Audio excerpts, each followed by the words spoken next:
Hello and welcome to This Week in the OVPL. Jay here with Ryan, Sean, and Brandon from some of their respective teams, and the commish Brandon from the OVPL. Glad to have you with us as we're here to review match week 4. Hard to believe, guys, but we're already 4 weeks into the season. We've got a lot of results here tonight to share with everybody from the week. We've got some updated tables, a lot of good information, and we also have a women's result to bring to everyone. So, with that being said, how you guys doing out there? Doing great. Good. So just some quick results. I'll run through these, and then we'll come back to Sean. You can fill us in a little bit on the Nitro. Nitro picked up 2 big wins over the weekend, and Ryan will get to you about the Highlanders with their home opener. So throughout the OVPL this week, Valhalla picked up a big 7-0 win over Cincy Swerve. 1927 victorious 5-1 over Evansville Legends. As I just mentioned, Northern Kentucky Nitro picked up a 5-1 win against Cincy SC. West Virginia Highlanders picked up a 3-1 win against Erie Commodores. Hoosier FC with a big 10-0 win against Cincy Swerve. Northern Kentucky Nitro with their second win, 2-1 against Old Boys. Indy Saints picked up another win also over the weekend against Old Boys, 2-1. And Paddock FC beat Cincy SC 2-0. And in the Women's League, Sporting Columbus picked up a 3-0 win over North SC. So, Sean, start off a little bit. Tell us about your victorious 5-1 result there against Cincy SC. Yeah, so this was our Saturday game, third of the season. We didn't get off to the start we wanted. We lost to 1927 in Evansville in the first 2 match days, which was a tough way to start the season, but we bounced back against Cincy SC.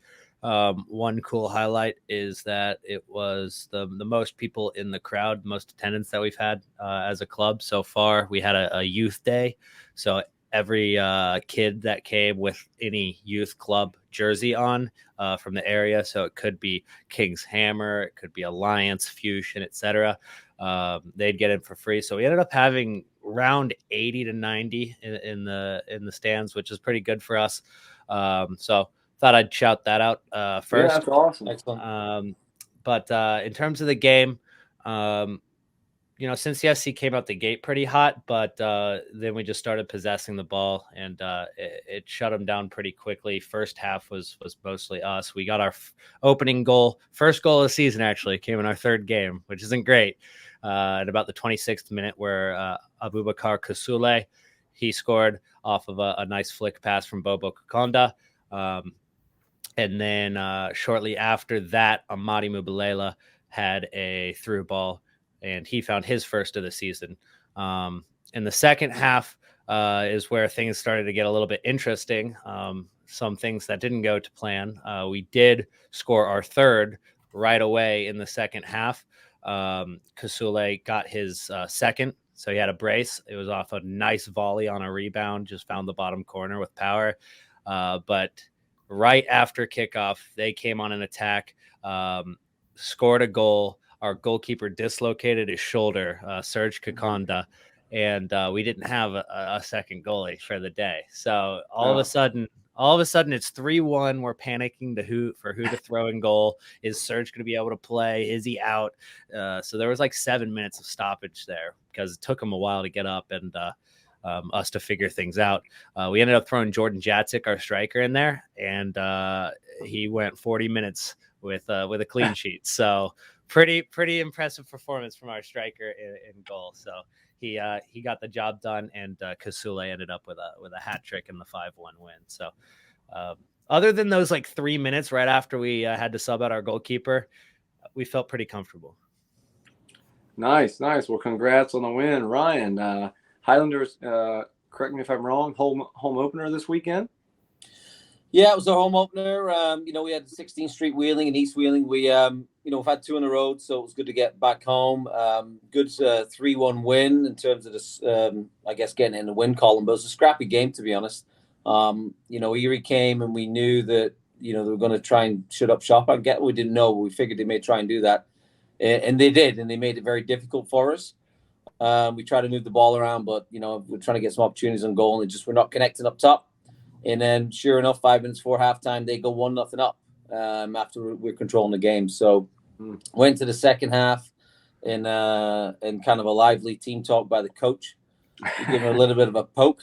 And so our boys responded really well, and we ended up, going winning the game 3-1, 2 goals from Richie Afalayanka again. So he's got 6 now in 3 games, so he's doing well for the season. Yeah, he's really firing on the cylinders. Although he didn't have his best game, admittedly, from him as well. It's just one of those games, He's one of these guys that can get 2 or 3 chances, and you'll score the hardest one. So he's an interesting player to watch. And then Vitor Otsuka, who was probably our best player in the day, winger, caused a lot of trouble all day, and then he assisted one of the goals and came up trumps for the 3rd goal and tucked it away. So it was good to get the win, and that's what we told the guys, and that's just teeing us up for our big game against Ohio Premier, return game against them on Saturday, and it's going to be this time over at we're excited. It's going to be at the Highland Sports Complex, brand new complex near Wheeling. So big field. So we're looking forward to that game. Nice. Well, congrats on the win. And again, Highlanders top of the table in the Valley Conference. So we'll get to that here in a minute. But Sean, as we alluded to earlier, you had 2 games over the weekend, picked up 2 big wins. Tell us about the second. Second one was, I felt like, again, we possessed the ball really well in this game. But the entire first half, and once the footage gets up on YouTube, which I haven't gotten it up yet, you'll see first 10 minutes. I mean, we could have scored 3-4 goals, and we just could not find the back of the net. It just wasn't falling.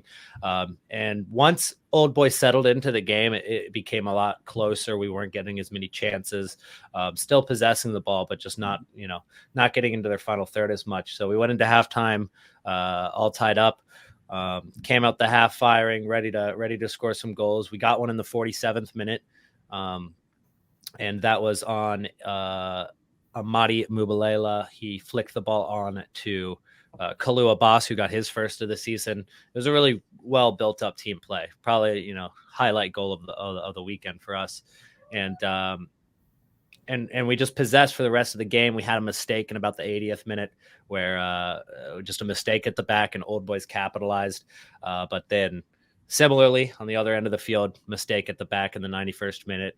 Amadi Mubalela was able to steal the ball from their center back, squared it across to Ahmed Saleh, and the rest is history. We ended up getting the 3 points by the grace of God. Nice. Well, congrats, though. 2 big wins over the weekend for Nitro. And then that bumps them up to 2nd place in the River Conference. Sorry. And as always, we're glad to have the commish with us there. Brandon, how's it going? Any updates on the league for the week? Yeah, it's been obviously it was a very busy weekend with Friday, Saturday, and Sunday matches. Sean mentioned Amadi. Amadi's actually 2nd overall in the league, in the league's history in goals scored. So he's just getting off to a start. Where they have a couple a goal and assist. He's got 20 goals entering this season, which is 2nd in the league's history. So he's just getting going. And Valhalla got a win this weekend, but their top goal scorer, who leads the league in history and season goals, Finn Salos, hasn't even really hit the score sheets yet. So he's out for the season with an injury. Ooh, that's a big one for Valhalla. But Valhalla, they had a plan. They got Dylan Buffton joining them from NKU. So I don't know who I'd rather, Mark, Finn Salos or Dylan Buffton. They're both as they join Valhalla, they'd both be top 3, top 5 strikers in the league. So they're not downgrading too much. No, not at all. League leaders early on, 1927 has 4 of the top 5 in points. Seth Maulmeister is on a roll right now with 6 goals and 2 assists with 14 points. And Richard, with Highlanders, Afalayanka is with 12 points with 6 goals. And then the next 3 are all with 1927. But, of course, asterisk that just a little bit because they've played more games than everybody else. They've played 4 games so far. Played 4 as well. Yeah. So, overall, they have a little bit more than other teams have. So there's opportunity for others to kind of do a little bit of catch up there. We did have a record this past weekend, match week 4. The largest margin of victory, Hoosier FC now has tied Valhalla with a 10-goal differential in a league game. So that 10-0 win is the largest in a shutout win. Valhalla had an 11-1 win in the fall spring season this year. So do you cap that at 4 goals, or did they get all 10? They get all 10. No, we don't do no caps. No. This is all or nothing right now. This is OVPL. Yeah. So early on, 1927's ahead at the top of the men's river division and Highland with 12 points, 4 wins, 0 draws, 0 losses, and Highlanders are at the top of the valley with 2 wins and 1 draw and 7 points. Obviously we want to continue to debut this information with straight from the training ground as the first stop for all important news with Ohio Valley Premier League in the world. All important news updates in the world. OVPL this week, if you will. Absolutely. Along those lines, I'll give everyone out there a quick rundown of the table on each side. The River Conference 1927 sits atop the table with 12 points. Valhalla and Nitro now tied in second with 6. Hoosier FC, Indy Saints, Evansville Legends, Paddock FC, and Cincy SC all stuck there in the middle on 3 points. And Old Boys and Cincy Swerve coming in at the bottom of the table, still looking to pick up their first points of the season. And in the Valley Conference, Highlanders sit atop the table, 7 points. OP in second with 4 points. Ambassadors and Erie Commodores tied there in third on 3 points. And Elite FC and Croatia Juniors also still looking for their first points. So again, Brandon, thank you for all that info, not only individual records and all that kind of stuff, which is obviously very interesting, but the updated table I know is at the top of everyone's interest. So Ryan, Sean, Brandon, anything else for the upcoming week? Yeah, I'll go with 2 things. We have another busy week.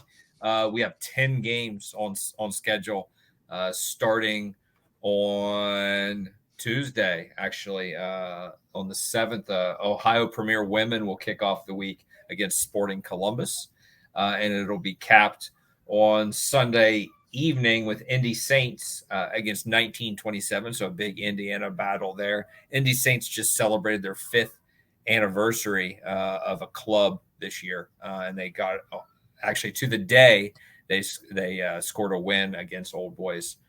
Nice. On their 5th anniversary. And then a big one here in Cincinnati. We have a Cincy Soccer Festival with. I did see that. Tell us about that. Go on, Sean. That's all you. So this was kind of a collaboration between myself and Cincinnati Swerve's Craig Rodas. We thought it would be a cool opportunity because we've seen it in Pittsburgh, we've seen it in other cities, to put on some sort of day or weekend of games of clubs in this area. So starting out, I guess, sort of small with 4 clubs. It'll be Cincinnati Swerve, Valhalla, Cincy SC, and then Northern Kentucky Nitro, which are all Cincinnati-based clubs. And so it'll be held at Fairfield High School on Saturday. First game starts at, I believe, 11:45, something like that, and it'll will be nonstop 70-minute games until about 7 p.m. World Cup group stage style. I told Anders from Valhalla to get a trophy ready for the winner, and I'm hoping he's not buying it for himself. I want him to buy it and then me to steal it. This is completely. Is this completely separate to OVPL? It's just an additional. Yeah, Cup games, none of the tournament? right. None of these cool. games will be OVPL games. So we've already played Cincy SC once. We'll actually play them again in OVPL a little later, and then we have our OVPL Swerve and OVPL Valhalla match later on. So these are off of the schedule for OVPL. Oh, that's cool. That's cool. Cool. Yeah, good idea. So again, thank you for everyone joining us here for OVPL this week, match week 4. I just want to say on behalf of all of us, thanks for all the following. Each week we just continue to gain ground, get more views out there on YouTube and more likes on social media. Make sure to check us out on our YouTube channel each week for OVPL this week. And signing off for match week 4, I'm Jason, and we look forward to seeing you next week on Straight from the Training Ground. Visit our friends at Football Town for casual football wear. Visit our partners at TractionSocks.com for performance grip socks created for all athletes. Use the discount code TractionSocks22 right now for savings.